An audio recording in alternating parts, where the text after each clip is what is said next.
विधायक जी, अब आज इस बाढ़ग्रस्त क्षेत्र में आप आए हैं, इस भयानक बाढ़ के लिए आप क्या कहेंगे? आज हम दौरा करने आए हैं, क्या नाम है, अपने क्षेत्र में गैसरी विधानसभा में सोना चौराहे पर।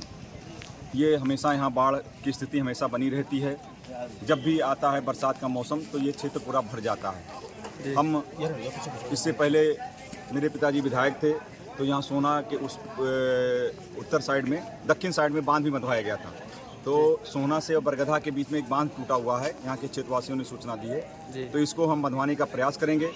फिलहाल उप जिलाधिकारी महोदय से हमने बात किया है कि तत्काल रूप से बाढ़ राहत की जो भी सुविधा है उसकी व्यवस्था कराई जाए और नाव की व्यवस्था कराई जाए और साथ ही साथ विद्युत व्यवस्था सुदृढ़ कराई जाए, क्योंकि जो ट्रांसफार्मर विद्युत विभाग द्वारा बनकर आ रहे हैं वो ट्रांसफार्मर जैसे लगते ही खराब हो जाता है, जिससे ट्रांसफार्मर खराब होने की संख्या गैसरी और पचड़वा में सबसे ज़्यादा हो गई है, जिससे विद्युत आपूर्ति न बाधित होने के कारण रात में कोई अनहोनी घटना होने की संभावना बनी रहती है। जैसे सोना गांव सभा में एक महिला को सर्पदंश से मृत्यु हो गई। मैं शासन प्रशासन से मांग करूंगा कि अगर उसकी पोस्टमार्टम नहीं हुई है तो उसकी तस्दीक करा करके उसको आर्थिक सहायता दिलाने का कष्ट करें, क्योंकि ये सत्य है कि उसकी मृत्यु सांप काटने से हुई है। विधायक जी, से किसानों की फसलें जो नुकसान होगी उनके लिए क्या कहेंगे आप? जो किसान की फसलें खराब हुई हैं, किसान बीमा के अंतर्गत किसानों का बीमा होता है फसल का। हम मांग करेंगे कि क्या नाम है, बाढ़ खत्म होने के बाद राजस्व की टीम इसमें लगे, जिसके खेतों का नुकसान हुआ है उनको फसल बीमा के अंतर्गत उनको आर्थिक सहायता दिलाने का मैं प्रयास करूंगा। सर, अगर बात किया जाए यहाँ की विकास की तो मान लीजिए सड़कों की विकास हो गया, शिक्षा की विकास हो गया, ये सब बलरामपुर जिला इतना पिछड़ा क्यों है? बलरामपुर जिला आकांक्षी जिले में आता है और शिक्षा के क्षेत्र में सबसे पीछे है।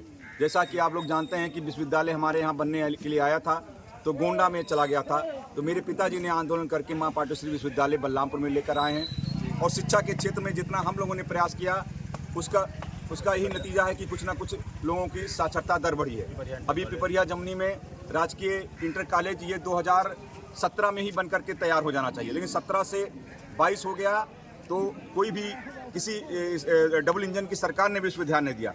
2022 में मेरे पिताजी स्वर्गीय डॉक्टर एस पी यादव जब विधायक बने, उन्होंने सदन में प्रश्न में इसकी सवाल उठाया तो आज वो विद्यालय बन करके खड़ा हो गया है। ये बहुत बड़ी उपलब्धि है जो राजकीय इंटर कॉलेज यहाँ बन गया है। आने वाले समय में हमारे बच्चे और लड़कियाँ यहाँ शिक्षित होंगी। सर, यहाँ की रोडें जो है बहुत अधिक टूटी हुई है, सड़कें। सर, अभी ये जो आप चल कर के आए होंगे नौबस्ता की तरफ, अगली साल बाढ़ आया था, उस बाढ़ में कटा था, अभी तक उसमें मिट्टी नहीं पटा है। नौबस्ता के पास जो कटान है वहाँ से हम चलिए PMJSY की सड़कें हैं, हमने लिखा पढ़ी किया था और मेरे पिताजी ने भी लिखा पढ़ी किया है। और आने वाले कुछ समय में क्या नाम है, ये इस पे काम होने वाला है और SR योजना के अंतर्गत मरम्मत में ये रोड स्वीकृत हो गई है।